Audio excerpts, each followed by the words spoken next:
Lorsque la charte de la langue française est publiée, il y a un accueil exceptionnel. Le téléjournal consacre un téléjournal complet. La charte de langue française, à mon avis, elle est restée à travers les années, à travers les 40 années, elle est restée le symbole d'un moment charnière dans l'histoire du Québec. Dans tout ce processus-là, il faut dire que le gouvernement a fait un effort pour faire une loi qui serait acceptable.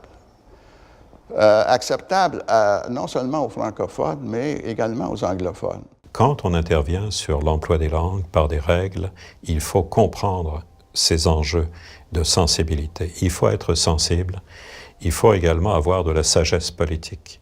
La sagesse politique commence par se limiter à réglementer ce qui est essentiel. La loi 101 a certainement contribué à l'apaisement de la situation linguistique au Québec, c'est sûr.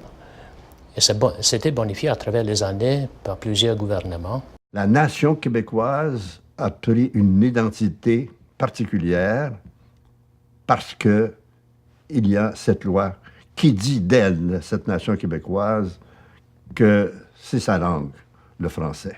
La charte de la langue française a été, dès les gouvernements Lévesque, un élément constitutif de la popularité de ces gouvernements-là, mais va demeurer un élément populaire, accepté et reconnu sous les divers gouvernements, sous divers premiers ministres, sous diverses administrations du gouvernement du Québec, parce que c'est à la fois un vecteur d'intégration des diverses communautés venues de partout, d'Asie, d'Europe ou d'Afrique, mais aussi parce que c'est un élément constitutif de l'identité de la nation québécoise et qui contribue en ce sens à forger cette nation et à en faire un peuple fort, rayonnant dans la francophonie et partout dans le monde.